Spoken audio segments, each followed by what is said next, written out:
Yo, what's going on? Pope Nico back with another video, and today we got a very special video. Today I'm going to be reacting to how good was Brock Lesnar actually. Now, I remember using Brock Lesnar in SmackDown versus Raw, WWE, Bring the Pain, all those classic wrestling games. And this dude is definitely a freak of nature. I've seen his UFC career. I think he was heavyweight champion at one point. So definitely a very talented, very crazy athlete, one of a kind athlete. So we're gonna get right into this. How good was Brock Lesnar? From what I've seen, Brock Lesnar was an amazing athlete. So let's go. And the video doesn't start when I want it to start. Okay.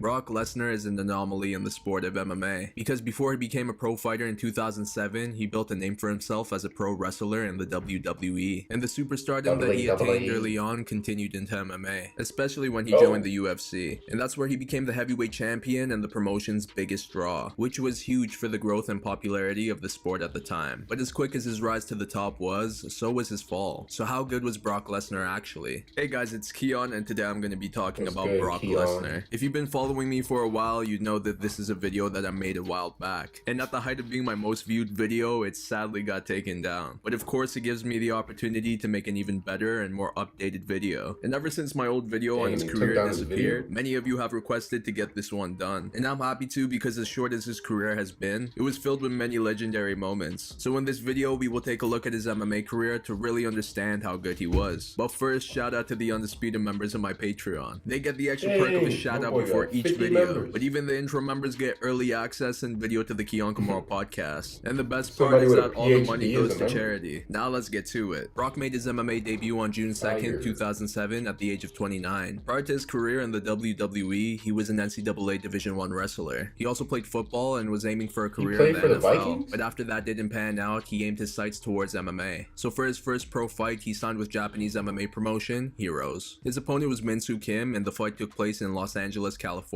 Min-Soo Kim opened up the fight with an inner thigh kick, but this immediately led to him getting taken down. Brock was in half guard, and although he was being held down, he connected with short punches to the head of Min-Soo Kim. But even though he wasn't winding up these punches, they were still so effective due to Brock's massive hands. Eventually, the pressure led to the full mount. Brock threw ground and pound before Min-Soo Kim had enough and was forced to tap. The fight lasted 69 seconds. This win and his already huge following led to the UFC signing Brock in October of 2008, and they threw him into the deep end right away, as his first opponent was former UFC heavyweight champion Frank Mir. But Brock looked good early as he secured a takedown and immediately began to throw ground and pound. Things were in his favor before referee Steve Mazzagatti stopped the action, and that was due to one of Brock's punches hitting Frank to the back of the head, which is illegal but unwarranted in this situation in my opinion, especially since Mazzagatti deducted a point from Brock and stood the fight back up. Although Frank connected with some nice kicks when they got back up, Brock connected with a couple of right hands that dropped him. This led to a barrage of hammer fists, and once again the fight looked moments away from ending, but Frank bought some time by attempting submissions off his back, and eventually he got a hold of Brock's leg and locked up a knee bar, which forced a tap, handing Brock his first defeat, and the fight lasted 90 seconds. Regardless, Brock came back at UFC 87 and was supposed to fight former UFC heavyweight champion Mark Coleman, but Mark pulled out due to injury and was replaced by Pride FC veteran Heath Herring. Despite Heath being the much more experienced fighter, Brock came rushing in, which led to a right hand that dropped Heath. This gave Brock the opportunity to attempt the guillotine, and even though he wasn't able to secure it, he brought the fight down again and landed some punches and knees from above. This beatdown continued throughout, both on the ground and in the clinch. Brock finished the fight by riding Heath like a bull, knowing very well that he did enough for the victory, and after 3 rounds he won by unanimous decision. And apparently this was enough for Brock to receive a shot at the UFC heavyweight championship. But let's be honest, a lot of this push had to do with his popularity. His opponent was champion Randy Couture, and the fight went down at UFC 91. The two opened up by trading in the clinch, and once they separated, Randy connected with a punch on the way out. Brock was able to get a hold of him again and secure the first takedown of the fight. Randy did well in defending any advances and was hard to hold down, but Brock's size helped him so much in maintaining top control. It also helped him with his takedown defense, as Randy tried hard to bring him down before the end of the round. Regardless, the action continued in round 2 with both men trading some punches. Then Brock connected with a right elbow that staggered Randy. Randy was able to buy some time by clinching up, but once they separated, Brock continued to land his knees and punches. Eventually he connected with with a right hand that dropped Randy. Brock immediately began to throw a bunch of short hammer fists and Oh my punches, goodness. which once Ref, again come on. would only be Ref, come effective on, with his man. large hands. Randy couldn't defend himself any longer, which led to referee Ref! Mario Yamasaki to step in, making Brock Lesnar the new just UFC heavyweight champion. His pounded first his title face. defense took place at UFC 100. His opponent was UFC interim heavyweight champion Frank Mir, making it their second meeting. Brock opened up the fight with some leg kicks. Then Frank tried to grab a hold of a leg, but Brock defended it and got on top. From there, he laid all his weight on top of Frank and began throwing punches and elbows. This continued until the end of round 1. Brock started round 2 with another takedown, but decided to let Frank back up. But once Frank began to connect on the feet, Brock took him down once again and stayed on top. And with Frank being trapped against the cage, he ate a bunch of punches before referee Herb Dean stepped in. Brock was charged up, and this led to him yelling at a battered Frank and giving middle fingers to the booing crowd. But what was even more wild was his post-fight interview with Joe Rogan. Brock was pushing for the boos to continue. He also said that he pulled a horseshoe out of Frank's ass and beat him with it, and that he was going to get on top of his wife that night. But the craziest thing that he said was how he was going to drink a Coors Light instead of a Bud Light, since Bud Light wouldn't pay him anything. Of course, this was horrible for the UFC, as Bud Light was one of their biggest sponsors at the time. And in the post-fight press conference, Brock had to apologize about those comments with a Bud Light in his hand. Regardless, UFC 100 became the biggest card in the promotion's history at 1.6 million pay-per-view buys, and it held on to that record until UFC 202. Despite being at the absolute top of the game, Brock's career was put on hold after he confirmed that he was suffering from mononucleosis, and this stemmed from a serious case of diverticulitis, which is an intestinal disorder. This required Brock to get surgery. Now I remember the comments to my original video from people who also suffered from diverticulitis, and they explained how painful it was, so you can only imagine how much of a threat this was to Brock's MMA career. But after a year on the sidelines, he came back at UFC 116 to defend his belt. His opponent was UFC interim heavyweight champion Shane Carwin, and Shane was a huge threat as he was not only a powerful puncher, but he also had skills on the ground. And coming off surgery and a long layoff, no one really knew how Brock was going to look. Shane opened up the fight with some punches before Brock attempted to take him down, but it was defended very well, and this led to Brock eating a barrage of punches and a big knee that had him in serious trouble. I'm surprised the ref let it go for so long, but somehow Brock survived and ended up getting back up, where he held Shane against the cage until the end of the round. Despite the early adversity, Brock had a smile on his face going into the second, and with Shane visibly tired, it was easy for Brock to secure the takedown early on. This led to punches from Brock, which gave him an opening to lock in an arm triangle choke, and he slowly added more pressure until Shane was forced to tap. This win was huge for Brock, and it really showed that he was still the baddest man on the planet, and he had the chance to really prove that by defending his heavyweight championship for a record-breaking third time, an opportunity which went down at UFC 121 against Cain Velasquez. Brock started off aggressive by rushing in with knees and securing a takedown, but Cain was able to survive the early onslaught. This led to him connecting on the feet and securing a takedown of his own, where he threw ground and pound. And once they got back up, Brock was visibly tired and did a wild spin before eating more punches. Cain threw more ground and pound, and the fight looked moments from ending. And although Brock got back up for a moment, he got dropped again and ate more punches before Herb Dean stepped in. After losing the belt, Brock became a coach on the 13th season of The Ultimate Fighter opposite fellow heavyweight Junior Dos Santos. And Brock was honestly a great coach, especially to Tony Ferguson, who was on Brock's team and made it all the way to the finals, where he ended up becoming the Ultimate Fighter. And Tony credits Brock as a huge reason for his success on the show, as Brock really went all out with using his resources and knowledge to help him. In fact, this made me see Brock in a different light, as it really showed that he cared. Whether he was a fighter or a coach, he went all out. Brock was supposed to fight Junior Dos Santos at UFC 131, but once again he pulled out due to issues with diverticulitis. So after having another surgery, Brock made his return at UFC 141. His opponent was former Strikeforce heavyweight champion Alistair Overeem. Brock opened up the fight with some punches and kicks. He also tried to bring the fight down, but Alistair denied it with ease. This led to Brock getting kneed many times to the body, which I can only imagine must have been extra painful after having surgery. Regardless, it was definitely working, as Brock was covering up in pain and backing up now. After connecting with another knee and some punches, Alistair landed a kick to the liver that dropped Brock. Alistair threw punches before Mario Yamasaki stepped in. After this defeat, Brock stated that he would be retiring from MMA due to his issues with diverticulitis. And with Brock resigning with the WWE and being vocal about not being paid enough in the UFC, it really seemed like that would be the last time we'd see him in the octagon. But fast forward to June 4th, 2016, a 38-year-old Brock announces that he is coming back after being away for nearly 5 years, and he was going to make that comeback at UFC 200 against Mark Hunt. And since Brock was stepping in on short notice, he was given an exemption from USADA drug testing. Despite Mark being a heavy hitter, Brock avoided his shots by securing takedowns and throwing ground and pound. It was a dominant performance by him, and by the end he won by unanimous decision. Plus he got paid a record salary of $2.5 million,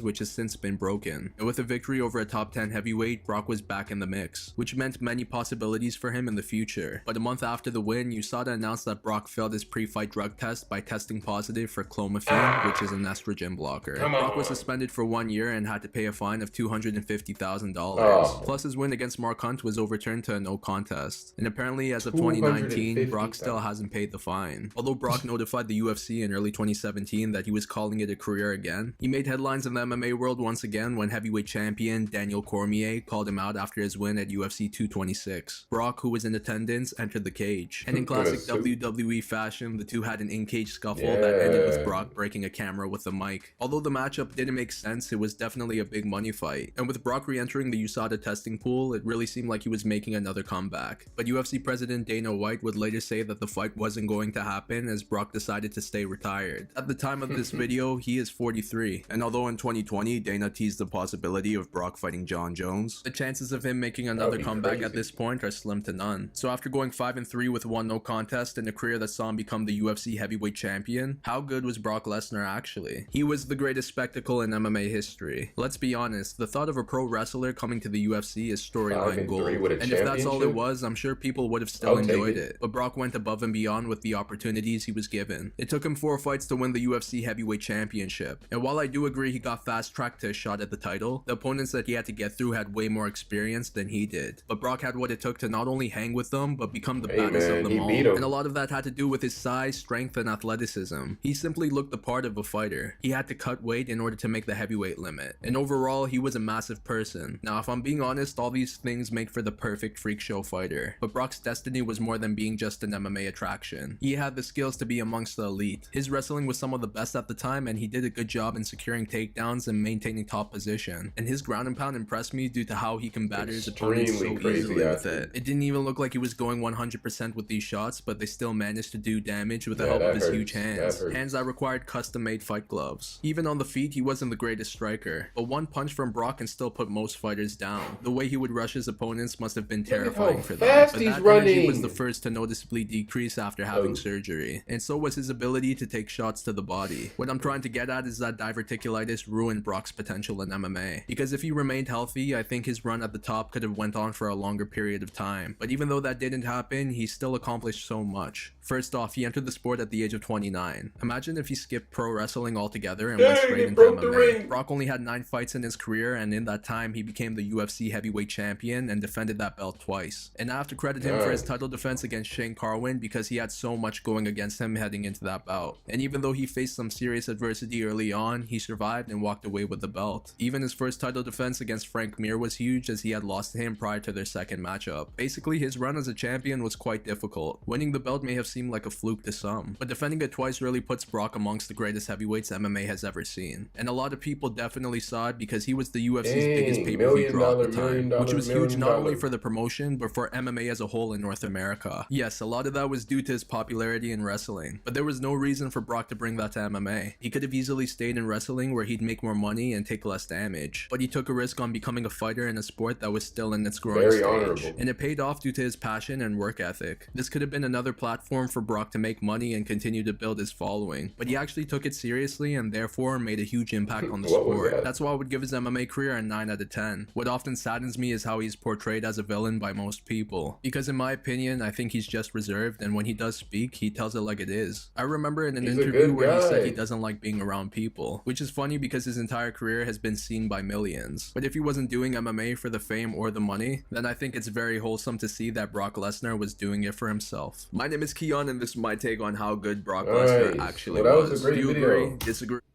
I agree. Brock Lesnar had a great career. UFC champion, WWE champion, extremely popular. Imagine getting knocked out by Brock Lesnar, and as you wake up, you're seeing the birds and stars fly around your head. He's sprinting at you full. If you made it this far, thanks for watching. Like and subscribe. I'll be back with another video very, very, very soon.